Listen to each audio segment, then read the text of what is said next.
오늘은 치유하신 하나님 9번째 시간으로 함께 은혜를 나누고자 합니다.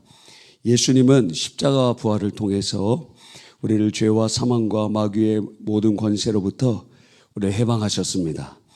그 해방의 그 놀라운 역사가 우리에게 실제가 되기 위해서는 반드시 성령의 역사가 있어야 됩니다. 그 성령의 역사가 우리의 삶 속에 그 예수께서 이루신 모든 일들을 적용하시고 실제가 되도록 인도해 주시는 줄 믿는 것입니다.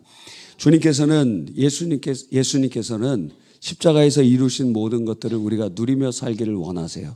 예수님께서 원래 하나님의 형상으로 창조받은 인간들은 하나님과의 온전한 사랑과 그분이 주신 축복 가운데 은혜의 삶을 살게 되었습니다.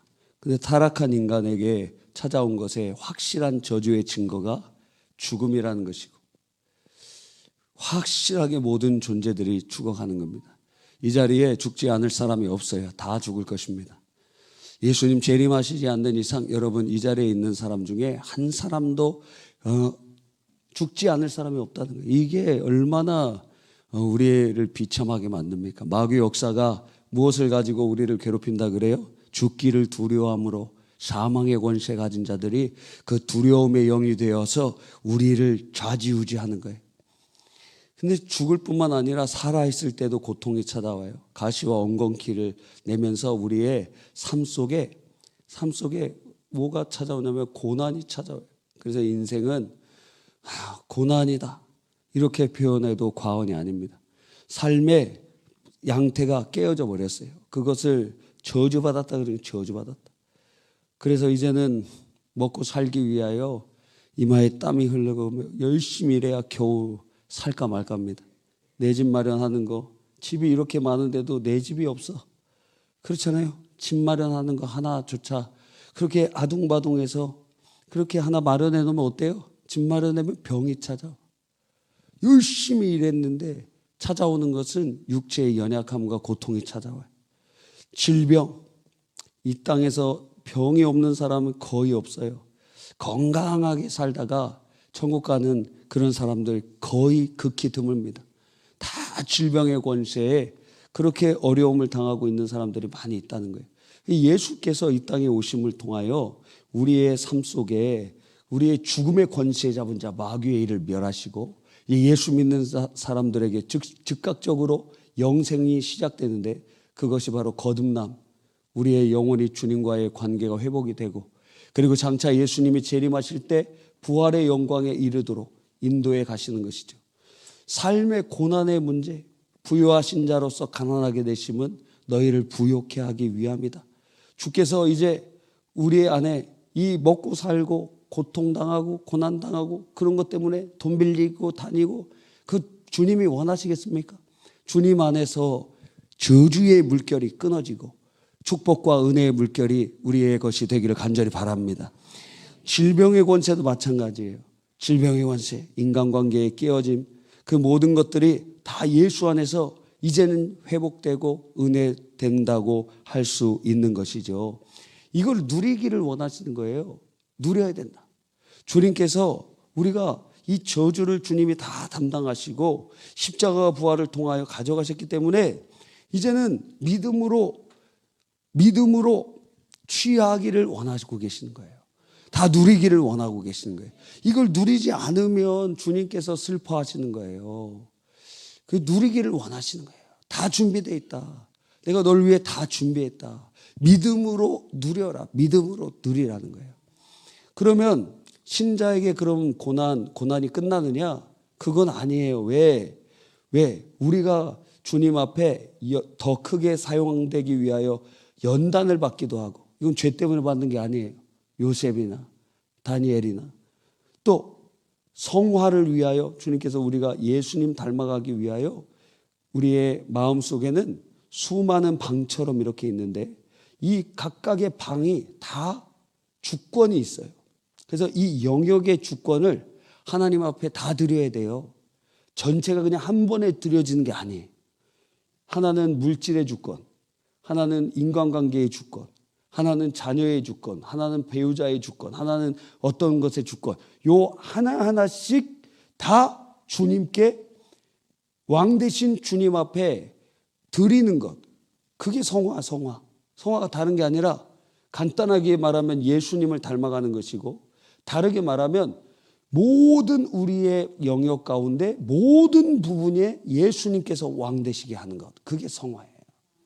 그러니까 내가 물질에 대한 부분이 하나님 앞에 항복했다. 그러면 고난이 끝나는 게 아니라 다른 부분. 이 부분들을 다 예수의 이름 앞에 무릎 꿇게 하시기를 원하신다. 왜? 그분은 왕이시기 때문에. 그게 성화의 핵심 포인트예요. 그래서 우리에게 성화를 위하여 십자가를 지도록 인도해 주시는 거예요. 성화의 십자가. 그렇죠. 남편이 될 수도 있고, 내게 찾아온 어떠한 질병이 될 수도 있고, 또 그 어떤 것이 될 수도 있습니다. 세 번째는 무엇이냐면 복음으로 말미암아 스스로 우리가 고난당하는 거예요. 그래서 우리가 상속자인데 로마서 8장에 상속자이면 주님과 함께 고난도 받아야 된다 그랬어요. 그래서 주님께서 이 땅에 무엇을 남겨두셨죠? 교회, 주님의 몸인 교회를 남겨두셨어요. 주님의 몸인 교회. 그러니까 예수님께서 이 땅에서 무엇을 받으셨어요? 고난을 당하셨는데, 그럼 남겨진 주님의 몸도 고난을 당한다는 거예요. 예수님을 박해했던 이 세상과 마귀가 예수님의 몸인 교회를 박해한다는 거예요. 그러면 그 몸의 지체인 우리들은 어때요? 예수 그리스도, 디모데 전서가의 후서에 보니까 주님 앞에서 경건하게 살기로 작정하는 자마다 고난이 있을 것이다. 그러니까 주님 뜻대로 살기 위해서, 내가 복음대로 살기 위해서, 복음 증거하며 살기 위해서 하면 반드시 필연적으로 고난이 찾아와요. 성경에 보니까 그리스도의 남은 고난이라는 게 있거든요. 그리스도의 남은 고난. 자, 그리스도의 남은 고난은 뭘까요? 그리스도께서는 부활 승천하셔서 아버지의 우편에서 왕 중의 왕으로 다스리시고 성령을 보내셔서 지금 통치하고 계시는데, 그리스도의 남은 고난은 도대체 무엇이냐 이거예요. 그리스도의 남은 고난은 바로 이 땅에 그리스도의 몸된 교회 안에서 이루어지는 고난을 의미하는 것이에요. 자, 그리스도의 남은 고난, 그게 무엇일까? 세 가지예요. 남은 고난, 첫 번째 뭘까요? 그리스도의 남은 고난은 성도 혹은 교회의 미성숙이에요. 미성숙. 자, 여러분이 자녀를 낳았습니다. 자녀 키워요. 예, 모유 수유도 하고 분유도 먹이고 뭐도 하고 잘 키웠는데 5살 됐는데 애가 말도 못해. 6살 됐는데 7살 됐는데 10살 됐는데 그 계속 성숙되지 못하고 자라지 못합니다. 팔이 같이 이렇게 자라나야 되는데 한쪽 팔은 붙어 있어요. 안 자라. 1살짜리 애기 팔이고 한쪽은 7살짜리 팔로 이렇게 언밸런스적으로 그렇게 된다면은 그것은 무엇이 되죠? 주님께 드리는 주님의 몸의 미성숙은 그리스도의 남은 고난이 된다는 거예요. 그러니까 교회 안에서 미성숙의 특징은 시기와 질투와 다툼과 분쟁과 서로 높아짐과 이런 것들이, 이런 부분들이 이 미성숙한 거예요. 대표적인 교회가 고린도 교회 아닙니까? 그 고린도 교회는 그런 미성숙이 있는 거예요. 서로 높아지려고 하고. 왜 사람들이 우리에게 주목하는 것에, 우리에게 박수 쳐주는 것에, 인정하는 것에 왜 우리가 목말라 있습니까? 여러분, 이건 영적 자존감이 없는 사람들이 하는 거예요. 영적 자존감이 없는 사람들. 그래서 막 이 세상에서도 막 칭찬받으려고 하고 한 사람들 있잖아요. 저희 집에도 어떤 애가 있는데 걔는 그렇게 칭찬받으려고 해요. 굉장히 막 칭찬을 받으려고 그래. 그래서 곰곰이 생각해 봤어요. 저랑 제 아내가 그 걔를 이렇게 자존감이 없게 키웠나? 칭찬을 안 해줬나? 이렇게 아무리 생각해 봐도 칭찬을 많이 해준 것 같은데 그렇게 칭찬 욕구가 막 칭찬받고 싶어 하는 욕구가 있어요. 그래서 칭찬을 안 받으면 막 안 해. 그리고 그 부분에서는 뭔가를 그래요. 우리 안에서 영적으로도 마찬가지예요. 교회 안에서 뭘 그렇게 칭찬을 받으려고 그래요, 우리가. 물론 우리는 누군가를 칭찬해 줘야 됩니다. 여러분은 누군가를 칭찬해 줘야 돼요. 그러면 성숙한 사람들은 마음에 의아함이 듭니다. 왜 나를 칭찬합니까? 이 일이 다 주님이 하신 것인데 왜 나를 주목합니까 도대체? 자, 노래 부릅니다. 찬송 불러요. 예루살렘 예루살렘 그 거룩한 성아. 목소리가 지금 쉬어갖고 잘한다. 잘 불렀어요. 이야, 음악이라는 게 얼마나 좋은지 모릅니다. 얼마나 임영웅 노래만 들어도 그렇게 좋잖아요. 그렇잖아요. 그런데 예수 믿는 사람들 특송하고 찬송하는데 왜 자기가 영광을 다 받느냐 이거예요. 성숙한 사람들은 왜 이 사람들이 나한테 박수치지? 왜 이 사람들이 나를 주목하지? 내게 주신 목소리도 하나님이 주신 것이고 이것을 통해서 은혜롭게 하게 하신 것도 성령이 하신 일인데 당신들은 왜 나를 주목합니까 도대체? 왜 나의 경건이나 왜 나의 능력으로 한 것처럼 왜 나를 주목합니까? 이거 다 하나님께로부터 와서 하나님이 주신 은혜고 하나님의 놀라운 역사로 이루는 것인데 왜 나를 주목합니까? 바울 사도가 그런 것 아니에요? 예수의 이름으로 기적이 일어나고 귀신이 떠나가고 그런 역사들이 일어나는데 사람들이 야 이건 사람이 아니다 신이다 막 그렇게 제사를 하려고 그러니까 너 그런 짓 하지 말라. 왜 우리의 경건으로 이 사람들을 일으킨 것처럼 왜 그렇게 여기느냐. 이거 주님이 다 하신 일이다.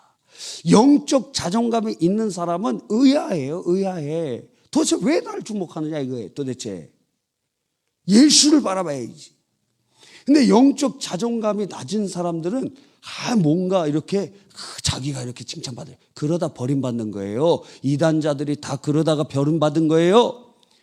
영광을 도둑질하다가 하나님께서는 그런 사람을 그냥 놔두지 않으세요.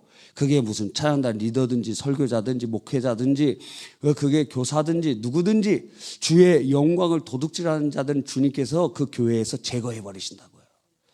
예. 하나님은 하나님의 영광을 누구에게도 빼앗기지 않으시는 거예요. 그러니까 교회 안에 미성숙은 그리스도의 몸된 교회에 고난을 주는 큰 잘못이라는 거예요. 그래서 우리들이 성숙해져야 돼요. 그러기 위해서 그 교회에서 제자훈련 사역훈련도 받으라는 게 그렇게 좀 받으라 때 잘 받아야 돼. 내년에 받을 수도 없어. 왜? 안식년을 가질 거거든. 예. 그래서 저는 주일날 설교는 하러 올 겁니다. 예, 아마 금요철야 설교와 그 주일 설교는 하게 될 거예요. 그런데 주중에는 어디 다니느냐? 딴 교회 다닐 거예요. 딴 교회 캠핑카 하나 어떻게 구입하든지 빌리든지 해갖고 전국에 돌아다니면서 교회 탐방 제 유튜버가 되는 거예요. 그래서 오늘은 경기도 안산시 안산 동산교회에 방문했습니다. 딱 갔는데 부목사님이랑 혹은 담임 목사님의 인터뷰하는 인터뷰 안 만나죠. 이 교회는 안 만나줍니다.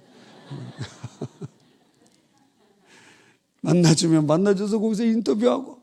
그럼 여러분이 제가 이번 주에 어느 교회 갔는지 여러분 보실 거예요. 네? 유튜버가 돼갖고 100대 교회 목표예요. 내년은 100대 교회를 지금 탐방하는 게 목표예요. 딴 교회 이렇게 찾아가고 그렇게 하고 또 몇 달 동안은 인도에 좀 가 있을까 생각도 하고 있습니다.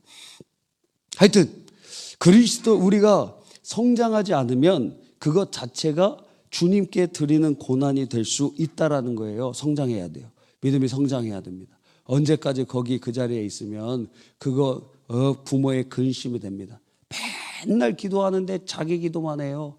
주님께서 먼저 그 나라와 그 의를 구하라 그랬는데 맨날 기도하는 게 똑같아요. 돈 주세요. 뭐 해주세요. 예, 그거 시작할 때는 그럴 수 있어요. 그런데 믿음이 성장하면 이제 자녀들이 아빠 뭐 이거 해주세요, 저거 해주세요. 근데 30이 되고 40이 됐는데 아빠 나 신발 사주세요. 그럼 뒤통수를 한대. 예? 네가 지금 아빠 지금 양복도 사주고 네가 신발도 사주고 그래야지 지금 20살 이상 넘은 사람들은 집에다가 다 자취금 내야 돼. 무슨 얘기인지 아시겠죠? 20살 넘었는데 부모님을 같이 산다? 50만 원씩 내. 최소한. 예. 그럼 하숙하려면 얼마 써야 되는데. 양심이 있느냐 이거예요. 양심이 있느냐. 이제 이 20살 정도 됐으면 다 키워준 거 아니냐 이거예요. 양심이 있느냐 이거예요. 도대체 알바해갖고 자기들 뭔가를 뭐 사긴 바쁜데, 여행 다니기 바쁜데, 아니 하숙비 내라 이거예요. 지금 20세부터는 거기에 이제 붙어 산다면 한 50만 원씩 내야 돼 최소한. 예? 그래야지. 그거 가르쳐야 돼요. 여러분이 지금 잘못해갖고 애들이 돈 안 주는 거예요 지금. 예. 어릴 때부터 잘 가르쳐야 돼요. 어릴 때부터 알겠지. 절대 몰라. 죽을 때까지 몰라요. 죽을 때까지 모른다고. 자, 두 번째는 무엇이냐면 그리스도의 남은 고난인 바로 교회가 받는 박해예요. 박해. 그래서 교회는 그리스도의 몸이기 때문에 교회가 박해를 받으면 어떻게 돼요? 고난이 이루어지는 거예요. 세 번째는 교회의 분열이에요. 분열. 교회가 분열될 때 주님의 몸이 찢어지는 것과 같은 고난이 돼요. 그러니까 미성숙, 박해, 분열. 그래서 이런 일이 절대 일어나면 안 됩니다. 하여튼 오늘은 이 주제는 아니기 때문에 넘어가도록 하겠습니다. 자, 그러면 항상 공부를 잘하는 사람은 뭘 한다 그랬어요? 복습을 하는 거예요. 예습을 하는 게 아니고 복습. 예습을 하기도 하지만 복습을 해야 됩니다. 자, 그러면 우리가 이제 치유하시는 하나님께서 역사하셔서 예수님께서 십자가에서 이루신 모든 일들을 우리가 받아 누리기를 원하신다. 그렇죠? 그러니까 치유에 있어서 첫 번째는 무엇이에요? 치유가 하나님의 뜻이다. 그리고 그것을 예수님께서 다 이루셨다는 거예요. 치유가 하나님의 뜻이다. 만약에 치유가 하나님의 뜻이 아니고 그 질병을 담당하는 게 주님의 뜻이라면 알려주신다 그랬어요. 그 음성을 들을 때까지 기도해야 돼. 기도해야 돼. 내가 이 병이 아무리 기도해도 주님이 안 고쳐주신다면 안 고쳐주시겠다는 응답을 받아야 돼. 바울 사도처럼. 그러면 그거 갖고 가야 돼. 네가 약할 때 강합니다. 그러니까 기본적인 뜻은 치유라는 거예요. 치유. 만약에 그게 아니라면 여러분이 병원에서 뭔가 약을 먹고 수술하고 하는 모든 행위들은 그러면 그 치유가 하나님의 뜻이 아니라면 그 일반적인 손길을 통하여 고침을 받으려고 하는 것도 하나님의 일을 거역하는 것이다 이거예요. 그러니까 치유는 하나님의 뜻. 두 번째는 무엇입니까? 치유를 갈망하지 않아요. 갈망. 소망이 있어야 될 거 아니에요. 하나님은 소망을 주고 역사하시는데 그 치유에 대해서 소망하지 않아요. 되든지 말든지 고쳐주시든지 안 고쳐주시든지 그럼 절대 안 돼요. 야고보서 1장에 보니까 두 마음을 품은 자들은 절대 응답받을 생각하지 말라 그랬어요. 마음이 햇빛이 전 태양계를 다 영향을 줍니다. 그런데 그 엄청난 태양 에너지가 종이 한 장을 태울 수가 없어요. 어떻게 해야 태워지죠? 돋보기에 해서 태양빛을 한 지점에 집중시켜야 태워진다고요. 이게 그렇다고. 갈망하며 소망하고 그 주님께 집중할 때 역사가 일어나는 거예요. 되든지 안 되든지 그 사람은 응답 못 받아요. 세 번째는 무엇입니까? 세 번째는 바로 믿음이에요. 믿음. 예수님께서 다 이루신 것 믿어야 된다. 믿음이 없이는 하나님을 기쁘시게 할 수 없고 믿음이 없이는 성령의 역사가 일어나지 않아요. 네 번째는요. 용서하는 거예요. 용서. 왜? 이 용서하지 않으면 우리 안에 하나님과의 관계가 묶여버려 있어요. 그러면 그때부터 영적 성장도 멈추고 축복도 멈추고 응답도 멈추게 돼요. 그러니까 용서는 기도할 때마다 매일매일 하는 거예요. 오늘도 용서해야 돼요. 기도할 때 주님 아무개 집에 있는 원수 밖에 있는 원수 많이 다 용서해야 돼. 다 용서해야 돼. 누가 걸리는 사람이 있으면 안 돼요. 오늘 자기 전에 누군가가 마음속에 걸리면 그게 자고 일어나면 죄가 돼요. 분을 내어도 죄를 짓지 말고 해가 지도록 분을 품지 말라. 왜? 그 죄가 되기 때문이다. 근데 그거를 1년 동안 품고 있네? 10년 동안 품고 있네? 20년 동안 품고 있네? 그러면 거기에는 20년 묵은 구렁이가 있는 것처럼 사탄의 본거지가 되고 악한 영의 역사의 통로가 되어버린다는 거예요. 그러니까 용서해야 돼. 오늘 자기 전에 뭐 찬양에는 이런 게 있잖아요. 오늘 집을 나서기 전 기도했나요? 이걸 좀 개사해 보면 뭐라고 해요? 오늘 잠자기 전에 용서했나요? 용서했나요?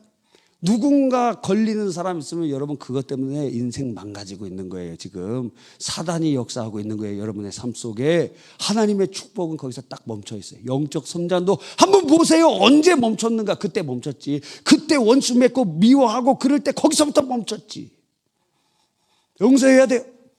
5번째 뭐죠? 회개해야 된다고 그랬어요. 그래서 지난주에 여러 가지 우리가 몇 주 전에는 1계명, 2계명에 대해서 보았고 지난주에는 습관적인 죄, 반복된 죄, 오래된 죄 그리고 또 성령과 관련되어 있는 죄 기타 등등 그런 것들을 이렇게 쭉 살펴보았습니다.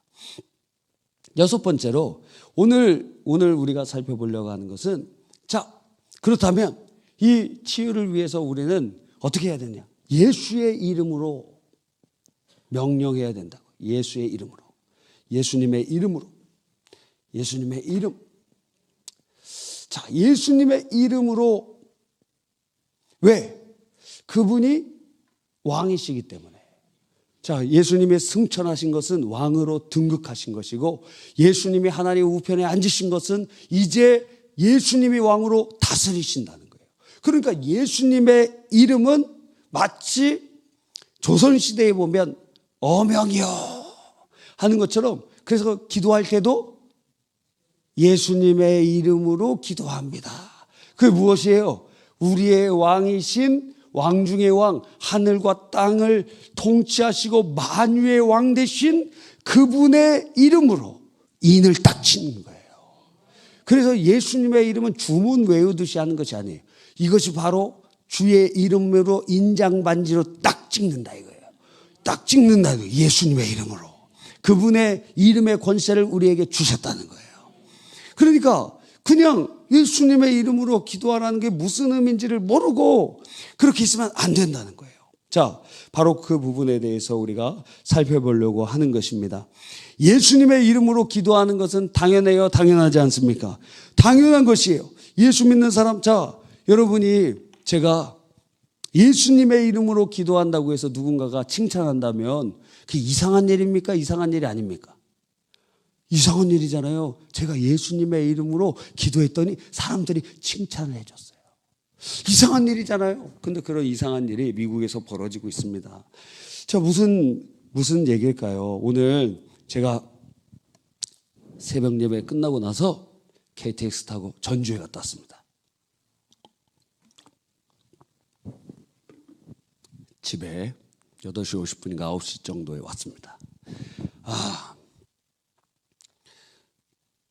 갈 때는 앉아갔는데 올 때는 자리가 없어갖고 입석, KTX도 입석이더라고.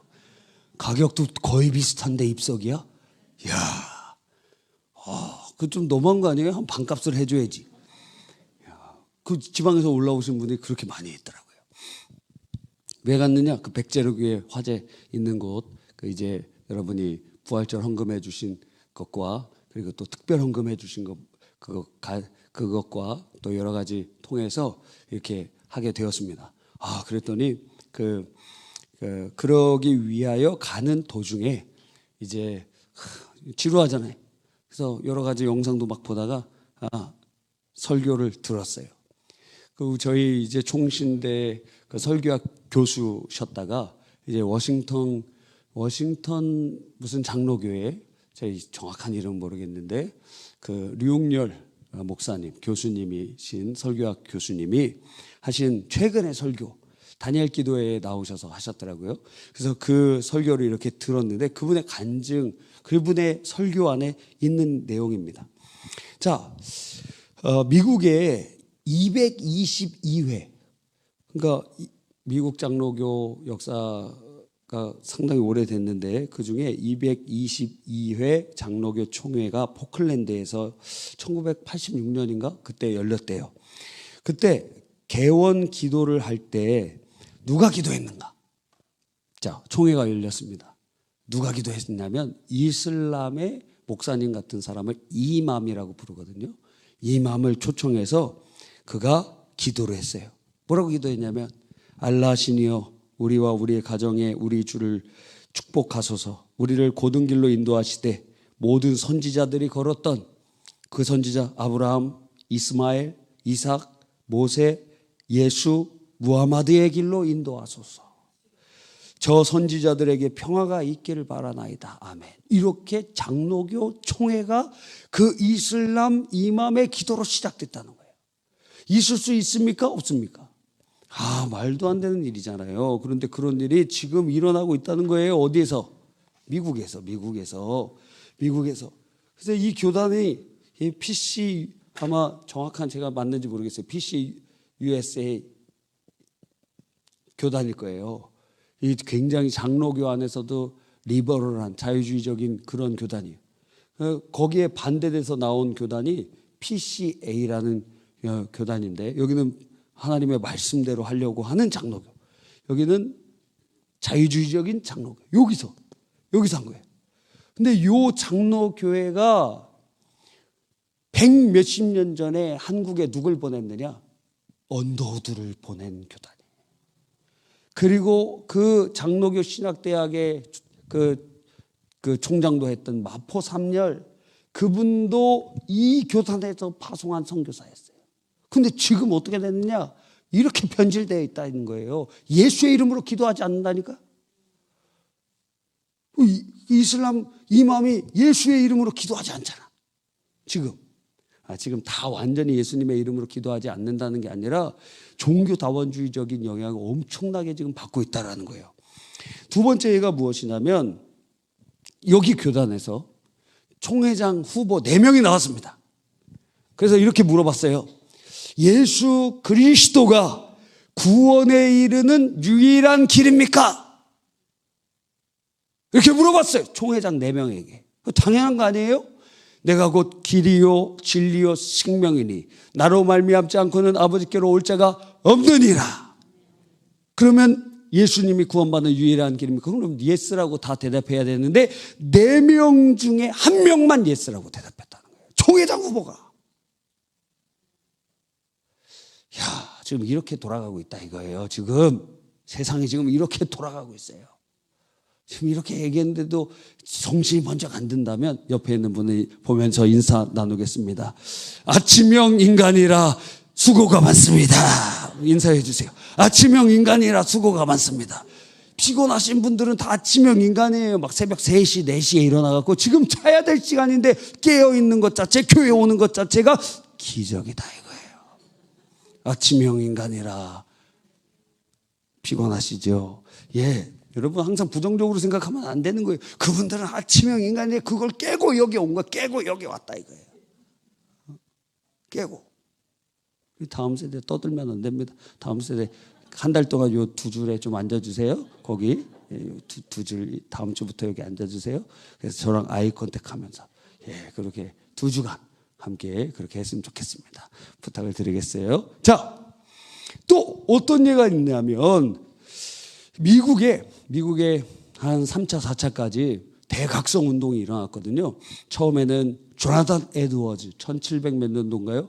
아주 하나님의 그분 예일대 총장도 하고 제가 봤을 때는 지성적으로 영성으로 아주 탁월한 그러한 목회자, 모범이 될 만한 목회자 조나단 에드워즈 대단한 분이에요. 존 웨슬레나 조지 휘트필드가 있었던 그 동시대의 사람인데 하나님께서 그를 통하여 그 대각성 운동이 일어났어요. 미국에 엄청난 부흥이 일어났어요. 1차 부흥. 그 다음에 2차 부흥도 일어나고 뭐 찰스 핀이나 그 다음에 무디나 그 다음에 또 다른 사람들을 통해서 미국에 굉장한 부흥이 일어났거든요. 그때 그 조나단 에드워즈가 목회하셨던 교회가 미국의 뉴 잉글랜드 놀햄튼 교회예요. 그래서 목사님들과 함께 그 교회를 탐방을 갔다는 것입니다. 그리고 모든 사람을 환영합니다. 거기 입구에 그렇게 돼 있는데 그 모든 사람은 여기 뭐 all people welcome 뭐 이런 식으로 써 있다면 그 밑에 동성애 뭐죠? 레인보우가 있는 거예요. 무지개가 있는 거예요. 그리고 강단 이렇게 올라가는데 이 동성애 무지개 그게 있어요. 그거 잘 보세요. 무지개가 색깔이 몇 개죠? 7개인데 이 동성애 무지개는 1개인가 2개씩 빠져 있어요. 또 다 있을 수도 있습니다. 근데 그 교회에 그 담임 목사님이 얘기를 해주는데 현재 그 교회는 1000명이 앉을 수 있는 그 교회 예배당이 그런데 120명이 지금 주석하고 있대요. 그 중에 40%가 레즈비언이래. 그리고 찬양단 리더, 성가대 지휘자, 회중 지도자 다 누구냐면 레즈비언들이에요. 거기는 레즈비언 특성화된 교회가 돼버렸어요.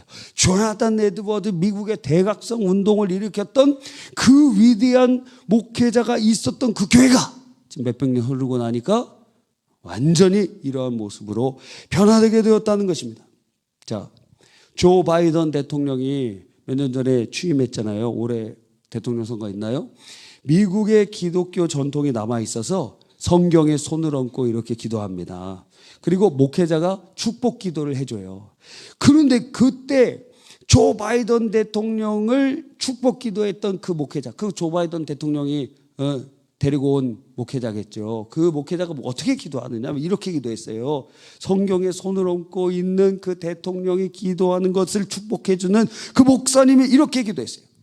조 바이든 대통령과 영부인 그리고 그의 가족에게 하나님의 은혜를 내려주소서. 무슨 이름으로 이제 기도할까요? 다양한 종교의 이름으로 아멘. 이 실화라고. 또 미국은 그 의회가 양당으로 되어 있는데 하나는 하원, 하나는 상원 이렇게 나와 있습니다. 하원이 개원할 때도 목사님이 와서 기도하는데 그때 목사님이 무슨 기도했냐면 맨 마지막에 누구의 이름으로 기도하는지 잘 들어보세요. 이 모든 것을 유일하신 신 브라만 혹은 다른 다양한 종교에서 다양한 이름으로 불려지는 신의 이름으로 기도합니다. 그 다음에 재밌어요. 이게 뭐예요? 아멘. 여기 남자라고 써 있잖아요. 그러니까 A woman 이렇게 아멘, A woman 이렇게 실제로 이렇게 기도했어요. 이야, 여러분 이런 시대 지금 살고 있는 것입니다. 그래서 어떤 그 주에서는 미국의 어떤 주에서는 부활절이 있는 그 주간을 성전환자들의 날로 바꿔놨어요. 이야, 별일이 다 있습니다 지금. 또 그래서 이 설교를 했던 그 류용렬 교수님이 상원, 하원 초청받아서 거기서 기도했대요. 한국 사람인데 한국 목회자로 지금 미국에서 이제 목회를 잘하고 계신데요. 그분이 이렇게 초청받아서 가서 기도하려고 그러는데 아무 기도나 할 수 없대요. 그래서 공문서에 이건 하면 안 됩니다. 이렇게 오는데 뭐라고 지침이 내려오냐면 의원들이 다양한 사람이 있기 때문에 예수의 이름으로 기도하지 말라. 이렇게 지침이 나온대요. 왜 다양한 종교가 있는데 왜 당신은 예수의 이름으로 기도하는 그건 안 된다 이거예요. 공문이. 그러니까 기도문을 먼저 보내달라 그러는 거예요. 그래서 이 목사님이 2가지 선택을 할 수 있겠죠. 어떻게 해요? 그 목사님은 바로 PCUSA에 있지 않고 PCA에 있는 성경적인 교단에 있었어요. 거절할 수 있겠죠. 첫 번째는 아주 쉬운 거는 그거 나 기도 안 하겠다. 거절할 수 있겠고 두 번째는 받아들여서 기도하는 것인데 이분은 받아들였어요. 그래서 기도의 자리에 이제 그 기도문을 보내달라고 하는데 언제 보내느냐? 목요일 날 가려면은 최소한 수요일에는 보내야 될 것 아니에요. 담당자가 봐야 될 거 아니에요. 그러니까 수요일에 보내긴 보내는데 몇 시에 보내느냐? 밤 12시가 되기 1분 전에 다 보내는 거예요. 그래 보내긴 보냈잖아. 그러면 거기서 이제 회신이 와야 될 것 아닙니까? 근데 공무원은 또 어때요? 밤중에 막 일합니까? 그렇지 않잖아요. 야, 다음날 아침에 이제 일어나서 이제 여러 일들 중에 하나 이렇게 보는 것인데, 그래서 그 사람이 무슨 답변을 했는지 확인도 하지 않고 그냥 갔대요. 그냥 가갖고 하원과 사원에서 이제 기도를 하는 거예요. 뭐라고 기도하느냐? 그 기도를 이렇게 했습니다. 전 국민의 생방송되는 그곳에서 삼위일체 하나님의 이름을 높이고 마지막에 예수님의 이름으로 기도합니다. 그렇게 영어로 기도했어요. 한국말로 기도한 게 아니라 영어로 기도했어요. 그런데 그 다음에 전국에서 편지가 막 오고 이메일이 오고 막 그랬대요. 전국에서. 무슨 편지가 왔을까요? 전국에서 그 목사님에게 편지가 막 왔대요. 도달해야 돼요. 그 내용은 무엇이냐면 이렇게 대부분의 내용이 이런 내용이었습니다. 모두가 우리가 지켜보고 있는 가운데 예수님의 이름으로 기도해 주셔서 고맙습니다. 그렇게 편지를 보내준 거예요.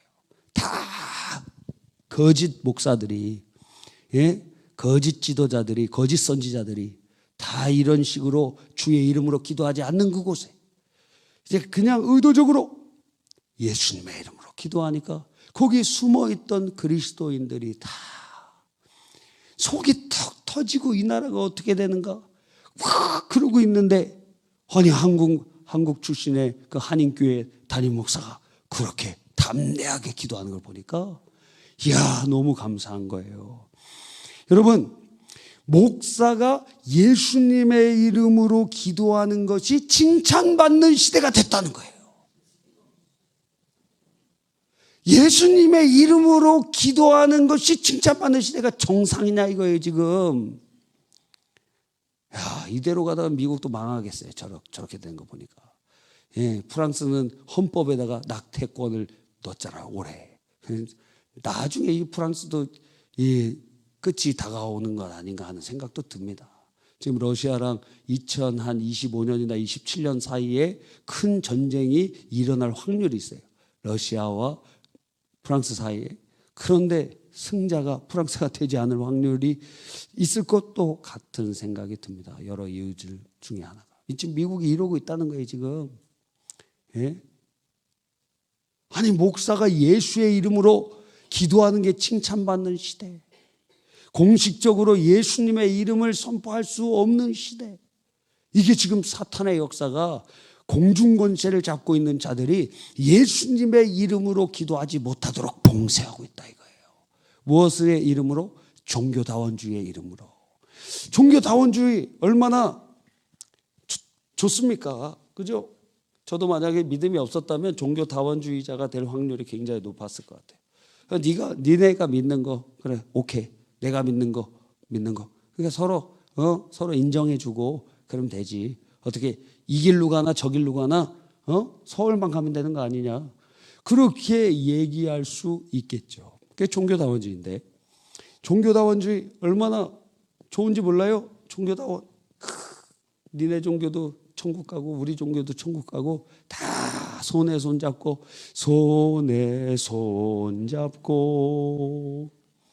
그렇게 종교다원주의 그런 거예요. 근데 사실상 이 종교다원주의가 이제 포스트 모던적인 그런 의미에서도 막 퍼지고 있고, 그러니까 어떻게 진리를 하나로 그렇게 주장하느냐. 기독교가 욕먹는 이유 중에 하나가 무엇입니까? 왜 너희들만 구원이 있다라고 그렇게 편협하게 얘기하느냐, 이렇게 주장하는 거예요. 수많은 길이 있지 않느냐. 그러니까 기독교 안에서도 이상한 사람들이 많아요. 제가 좀 욕을 해도 될까요? 미친놈들이 많아요. 상당히 지옥 갈 사람도 많아요. 막 분노가 치밀어. 그러니까 뭐라고 얘기하냐면, 자, 하나님의 선교라는 게, 하나님의 선교라는 게 뭡니까? 하나님이 주권적으로 그 선교를 시작하시고 진행하시고 이끌어 가신다는 거 아니에요. 하나님께서 준비하고 계시다는 거 아니에요. 그래서 우리가 선교지에 가보면은 이 사람들이 준비되어 있는 사람들이 있어요. 그래서 그들에게 복음을 증거하면 그들이 예수님을 받아들이고, 어떤 데는 선교사가 들어가지 않았는데도, 그런데 꿈이나 환상을 통해서 우리 이필립 선교사님 오셨을 때 얘기했잖아요. 그 어떤 여자분이 예수님을 전혀 누구에게 전도받은 일이 없는데 전도 잡지 그냥 읽다가 자기 병이 들어서 죽을 것 같으니까 힌두교 사원에서 힌두교 신들의 이름을 불러가며 기도했는데 안 나. 근데 여기 보니까 어떤 사람이 예수의 이름으로 기도해서 낫대요. 그래서 힌두교 신 중에 하나처럼 예수님의 이름으로 기도하는데 병이 막 낫기 시작하는 거예요. 그래서 다른 신들을 버리고 예수님을 믿게 되면서 거기에 예수 그리스도의 복음이 증거되기 시작했거든요. 그거 누가 선교한 거예요? 누군가 선교사가 없는 거 아니잖아요. 하나님께서 직접 역사하시고 계신 것 아닙니까? 이런 일들이 일어나고 있다는 거예요. 그런데 이 하나님의 선교 개념을 어떻게 변질시키냐면, 자, 모든 종교,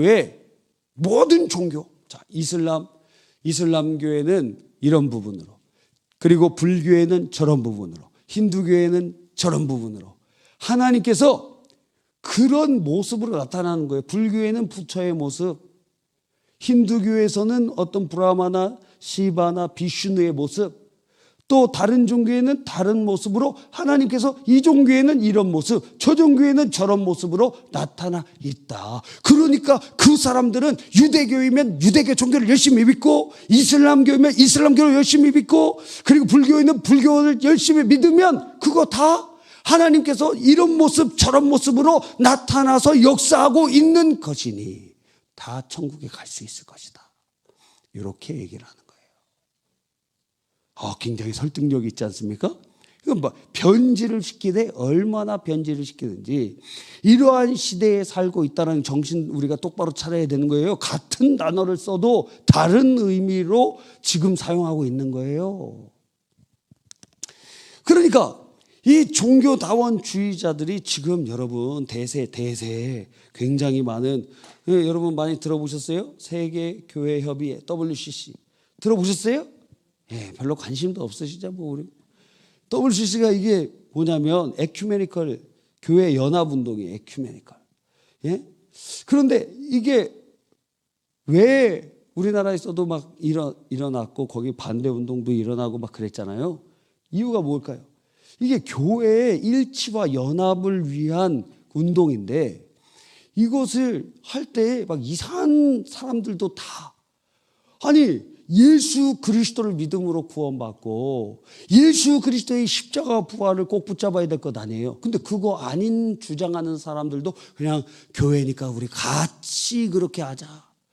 그래서 막 다른 막 이상한 샤머니즘적인 것도 막 들어오고, 그러니까 어떻게 돼요? 진리가 우리를 자유케 하고 진리 안에서 연합해야지, 비진리 안에서 연합하는 것은 그건 변질이요 저주받을 일이 되는 거예요. 그렇지 않습니까? 그러니까 잘 봐야 돼요. 뭐든지 연합이 다 좋은 게 아니에요. 연대가 다 좋은 게 아니에요. 진리가 있어야 돼. 그게 없이는 다, 진리 없이 연합하는 게 적그리스도적인 연합 아닙니까? 그런 일들이 일어나게 되는 거예요. 그런데 종교다원주의가 굉장히 또 세계적으로 영향을 끼칠 수 있었던 것 중에 하나가, 인도 가보니까, 인도 간디 박물관에 가보면 이 종교다원주의적인 것이 시작부터 끝까지 쫙 붙어 있어요. 쫙. 왜 그러냐면 인도가 원래 영토가 굉장히 여기도 있고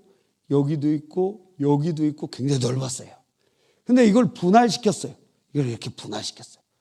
그래서 이슬람 있는 사람들은 이쪽으로도 가고 이쪽으로도 갔어. 그래서 여기를 원래는 동파키스탄이라고 그랬고 여기 서파키스탄이라고 그랬어요. 근데 종족이 다르기 때문에 나중에 요거는 따로 독립했는데 이거를 방글라데시라고 하고 이거를 파키스탄이라고 하고, 그렇죠? 이슬람이다. 이슬람. 여기는 힌두교고. 그런데 이 독립하는 과정 중에서 힌두교인들이랑 그리고 무슬림들이랑 충돌이 일어났는데 100만 명 정도가 죽었어요. 엄청나게 많이 죽었죠. 그러니까 간디가 보니까, 아니 우리가 종교를 가지고 이렇게 사람들을 파리 죽이듯이 개미 죽이듯이 이 100만 명이나 이렇게 죽이고 그런 일이 있어야 되겠느냐? 종교를 통하여 살인과 살육과 수많은 사람들을 죽여야 되겠느냐? 니네 종교도 인정해주고 우리 종교도 인정해주고 우리 다 같이 기독교든 힌두교든 이슬람교든지 다 같이 우리 평화, 공영, 공생, 공존하면 되는 것 아니냐? 이렇게 주장하는 그런 모습들도 있어요.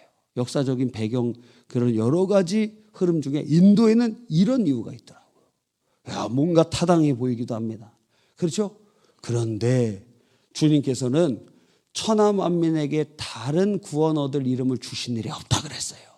오직 예수 그리스도만이 구원의 유일하신 길인 거예요. 예? 다른 길은 가면 죽는 거예요. 망하는 길이에요. 먹으면 독이에요. 그런데 오직 마실 수 있는 것은 예수 그리스도, 생수되시고 구원되시는 예수 그리스도, 우리를 위하여 몸짓고 피 흘려 죽으시고 부활하신 예수 그리스도밖에 없다 이거예요. 그러니까 우리는 누구의 이름으로 기도해야 되느냐? 예수 그리스도의 이름으로, 예수 그리스도의 이름으로 그렇게 기도해야 된다 이거예요. 할렐루야. 그래서 우리에게 이 종교다원주의의 이러한 수많은 도전과, 그렇죠? 그리고 수많은 비진리가 횡행하는 이 시대에 우리는 더욱 정신을 차리고 예수님의 이름을 꼭 붙잡아야 되는 것입니다. 질병의 치유에 있어서, 신앙생활에 있어서도 예수님의 이름으로 하는 것이 얼마나 중요한지 모릅니다. 왜 그러냐면, 첫 번째, 예수님의 이름으로 기도하는 것은 예수님의 권세를 의지하는 거예요. 권세. 주의 권세. 예수님의 이름은, 자, 그리고 나는 아무런 권세가 없지만, 옛날에 솔직히 얘기하면 이건 참 부끄러운 얘기지만, 중국에서 특별히 명나라, 이 명나라 때부터 우리나라가 중국의 아주 강한 그러한 사대, 그러한 아주 정치적일 뿐만 아니라 이 정신적으로도 굉장한 그런 사대. 그래서 우리나라에 명나라의 황제들을 위하여 제사하는 그런 곳도 있었어요. 우리나라 왕들이 그렇게 있었어요. 그런데 이 명나라나 혹은 중국의 왕조에서 사신을 보냅니다. 고위 관료를 보내기도 하지만 어느 때는 내시를 보내기도 해요. 내시도 상당한 고위급이거든. 보냈습니다. 그러면 내시가 황제의 직서를 이렇게 가지고 오잖아요. 황제의 직서를 이렇게 가지고 오면 우리나라 왕은 어떻게 들을까요? 예? 어떻게 해야 될까요? 그러니까 우리가 역사를 보면 참 가슴 속 터지는 게 많습니다. 자, 내시가 와서 그 황제의 어명을 직서를 이렇게 딱 읽잖아요. 그러면 조선의 왕은 여기 무릎 꿇고 머리에다 땅에 박고 있어야 돼요. 예, 엎드려 있어야 돼요. 내시가 와서 얘기하는데도. 고려가 조금 이 자유적인 어떠한 것을 좀 더 가지고 있다 그러는데, 그러면 어떻게 하느냐? 중국의 황제가 와서 얘기하면 여기에 사신이 여기 서 있으면 조선의 왕이 여기서 이렇게 엎드려 있다면 고려 왕은 여기서 옆에서 옆에서 받아야 돼요. 좀 차이가 있는데 큰 차이가 있는지 모르겠어요. 여러분, 그 역사를 보면은 속 터질 일이 많습니다. 그래서 삼전도의 굴욕도 있잖아요. 그래서 9번 머리를 조아리면서 그렇게 완전히 이제 청나라에게도 사대를 하고 그러는 모습들을 볼 수 있지 않습니까? 그러니까 권세라는 게 무엇이냐면 바로 우리에게 능력이 있는 것이 아니라 예수 그리스도께 능력이 있다는 거예요. 그 예수님의 이름으로 그 내시들이 무슨 힘이 있어요? 그러나 그에게 황제의 직서가 있을 때 그 분봉 왕들은 다 무릎 꿇어야 돼. 안 그러면 반역이에요. 안 그러면 그 사대가 끝나고 오히려 침공의 대상이 될 수 있어요. 그러니까 우리에게 주신 그 이름은 주님의 권세라는 것입니다.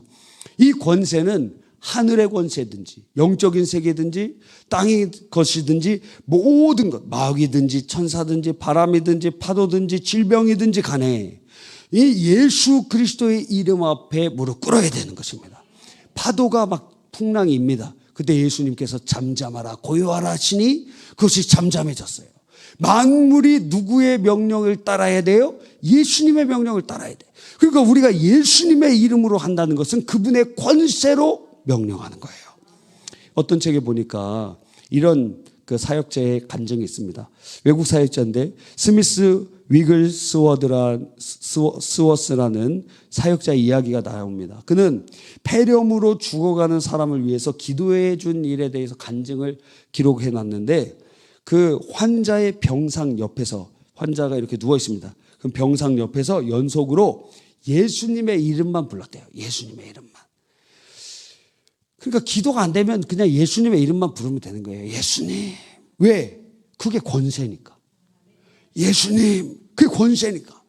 예수님의 이름만 불렀대요. 그랬는데 주님의 임재가 온 방을 가득 채우고 죽어가는 사람의 몸에 생명의 능력이 임하는 것을 경험했다는 거예요. 다른 거 한 게 없어. 옆에서 아픈 사람을 위해서 뭔가 뭐 뜨겁게 기도한 게 아니라 예수님의 이름만 계속 불렀어요. 예수님, 예수님, 예수님, 예수님, 예수 막 울면서 기도했겠죠. 예수님, 예수님, 예수님, 예수님, 예수님, 예수님. 아, 근데 그분의 이름 자체가 권세니 역사가 일어났다는 거예요. 사도행전에 베드로가 날 때부터 장애를 가져서 걷지 못하는 사람에게 뭐라고 얘기합니까? 나사렛 예수 그리스도의 이름으로 일어나 걸어라 이거예요. 그게 무엇이에요? 그분의 권세로 내가 명한다 이거예요. 나 내시 같고 아주 보잘것없이 약한 존재이지만 내가 지금 예수님의 권세로 명령한다 이거예요. 여러분 능력이 나타나는 것입니다. 두 번째는 중요한 것은 무엇이냐면 이 권세를 우리에게 주셨다는 거예요. 이 예수님의 이름을 사용할 권리를 우리에게 주신 것입니다. 너희가 내 이름으로 무엇을 구하든지 내가 시행하리라 말씀하셨어요. 그러므로 예수님의 이름으로 간구하기 시작하시기를 간절히 바랍니다. 그러면 어떻게 간구하느냐? 자, 예수님의 이름의 권세를 우리에게 주셨을 때 이거 세 가지의 방향으로 사용해야 돼요. 첫째, 하나님께는 어떻게 예수님의 이름으로 간구하고, 자, 질병에는 예수님의 이름으로 선포하고, 자, 마귀 역사에는 예수님의 이름으로 꾸짖고. 그러니까 예수님의 이름으로 주님 앞에 부르짖는 거예요. 주님 고쳐주십시오. 주님 치료해 주십시오. 주님 살려주십시오. 죽을 병에 걸렸는데 기도가 안 돼. 죽을 것입니다. 그런데 죽을 병에 걸렸는데 기도가 돼요. 은혜가 임해. 그러면 하나님의 역사가 일어날 것이에요. 여러분의 삶 속에 기도가 안 된다는 것은 응답이 안 된다는 거잖아요. 안 된다는 것. 아니 기도가 될 때까지 해야 될 거 아니에요. 그런데 주님 앞에 간구할 때 예수님의 이름으로 기도합니다. 여러분 예수기도라는 게 있어요. 예수기도. 동방정교에서 많이 하는 것인데 예수님이 하신 기도가 아니라 예수님을 부르는 기도예요. 그래서 성경에 보니까 주님께 응답받은 사람들의 특징이 있는데 다 어떤 구절을 인용했냐면 예수님 나를 불쌍히 여겨주십시오. 요 구절이 있는 모든 사람들이 다 주님께 고침을 받았어요. 그러니까 주님 앞에 예수님의 이름으로 기도할 때 뭘 기도해요? 주님 제 병 하나를 불쌍히 여겨주십시오. 예수님 나를 불쌍히 여겨주십시오. 예수님의 이름으로 기도할 때 나를 불쌍히 여겨주십시오. 언제까지 그 질병 끌고 갈 거예요? 죽을 때까지 갖고 갈 거예요? 그러니까 주님 나를 불쌍히 여겨주십시오. 어떤 사람은 38년 된 성경에 나오잖아요. 또 어떤 사람은 10몇 년 된 병자들. 이거 주님 끝까지 갖고 갈 수 없습니다. 고쳐주세요. 주님 나를 불쌍히 여겨주십시오. 간구하는 거예요. 예수님의 이름으로. 두 번째는 뭐예요? 선포하는 거예요. 뭐에? 질병에 대해. 예수님의 이름으로 명하노니 질병은 내게서 떠나가라. 선포하는 거예요. 선포 기도를 많이 안 하는 분들이 있어요. 선포 기도 해야 돼요. 왜? 권세니까. 권세는 선포로 나타나. 권세는 말로 나타난다는 거예요. 예수님의 이름으로 계속 얘기하는 거예요. 예수님의 이름으로 명하노니. 여러분이 어떤 질병이 있습니까? 어깨가 아파요? 그럼 어깨에 손을 얹고 왜? 병든 자에게 손을 얹은 즉 나으리라. 그러면 오케이, 손을 얹고 기도하세요. 허리가 아파요? 그럼 허리에다가 손을 얹고 기도하세요. 여기 장기가 어디가 아파요? 그럼 거기다 손을 얹고 기도하시되 어떻게 해요? 선포하라 이거예요. 예수님의 이름으로 명하노니 너는 불법이니 내게서 떠나가라. 주가 채찍에 맞음으로 너희가 나음을 입었다 하셨사오니 모든 질병은 떠나가라. 명령하라 그러는 거예요. 선포하라는 거예요. 명령하는 거. 명령. 왜? 권세, 그 권세를 사용할 그 권한을 우리에게 주셨기 때문에. 세 번째는 꾸짖어야 돼. 꾸짖어. 모든 질병이 마귀로부터 온 건 아니에요. 모든 질병이 막 마귀로 왔다고 하는 자들이 귀신 바이단이에요. 그들은 뭐라고 얘기하냐면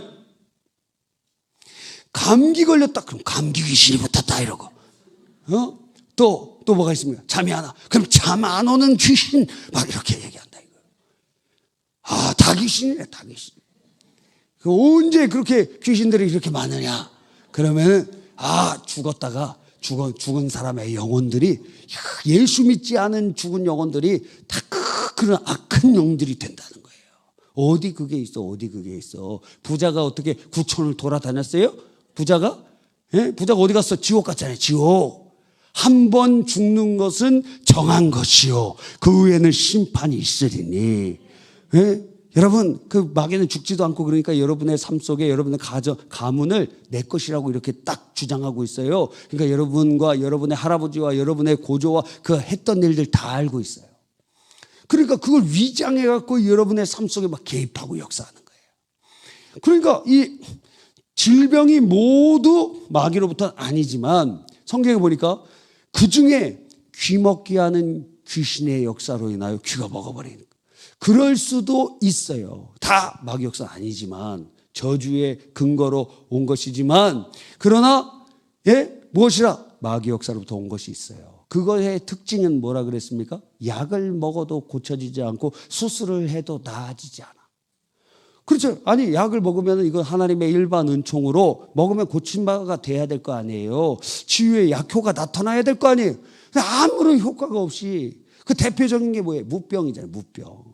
그러니까 무당이 되고 싶어서 난 무당 되겠어요 이렇게 결정한 사람은 한 명도 없다는 거예요. 다 거부하다가 어떻게 해요? 목 졸린 것처럼 안 하면은 죽을 것 같으니까, 또 내가 안 하면 우리 자녀한테 막 넘어갈 것 같으니까 그거 자기가 받는 거예요. 어떻게 해야 되느냐? 근데 안 받으면 어때요? 몸이 시름시름 아프기 시작하네. 막 헛개 보이기 시작하고 막 잠도 못 자고 힘들고 괴롭고 고통스러운 거예요. 그러니까 받습니다. 어떻게 해야 됩니까? 꾸짖어야 돼요. 어떻게 꾸짖어요? 이게 고상한 말로 꾸짖는 거지. 뭡니까? 책망하고 욕하고 떠나가게 하는 거예요. 그리고 무엇으로? 권세이신 예수님의 이름으로. 그러니까 이 악한 마귀 사단의 역사가 있습니다. 예수님의 이름으로 명하노니 나를 힘들게 하는 이 더러운 귀신아, 질병아, 이 병마야, 내게서 떠나가. 여러분에게 주신 그 이름의 권세를 가지고 예수님의 이름으로 명령하는 거예요. 이 더러운 마귀 사단아, 떠나가. 나가. 예수님의 이름으로 명하는 이 더러운 귀신아, 나가. 목회자만 쫓아내는 게 아니라 여러분이 다 쫓아낼 수 있어요. 그러니까 마음에 답답하고 힘들고 뭔가 약을 먹어도 막 해결되지 않고 막 질병 역사들, 하여튼 뭐든지 마음의 병이든지 뭐든지 이게 아무리 해도 안 돼. 그러면 그건 영적인 일이라고 생각해 보고 여러분 스스로에게 명령하고 꾸짖으라 하는 거예요. 꾸짖으라. 이 악한 마귀 사단아, 내게서 떠나가라. 질병과 함께 떠나가라. 할렐루야. 그러니까 우리에게 주신 예수 그리스도의 이름으로 그렇게 하는 것입니다. 그 예수님의 이름의 권세는 지금도 역사하고 계시다는 거예요.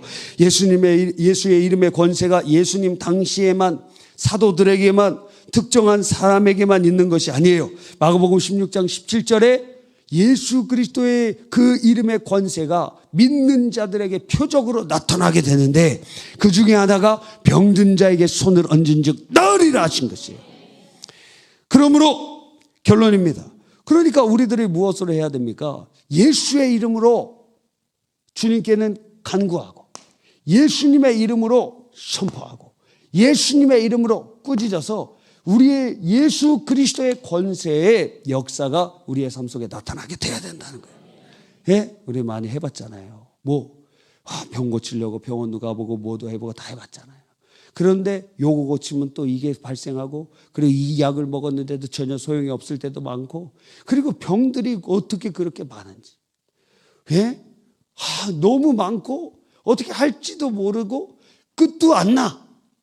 그러면 주님 앞에 불쌍히 여겨달라고 간구해야 될 거 아니에요? 하나님, 저 주님 위해 살고 싶은데 제 육신의 건강은 책임져 주셔야 되지 않겠습니까? 예? 제가 주님 나라를 위해서 살고 싶습니다. 주님 뜻대로 살고 싶습니다. 그러면 육체의 건강 책임져 주셔야 되지 않겠습니까? 하나님, 예수님께서 이미 십자가에서 다 이루어 놓으셨으니 그 은혜의 권세가 우리에게 임하게 해 주십시오. 그렇게 간구하고 예수님의 이름으로 우리가 선포하고 꾸짖고 나아갈 때 하나님의 놀라운 역사가 일어날 줄 믿습니다.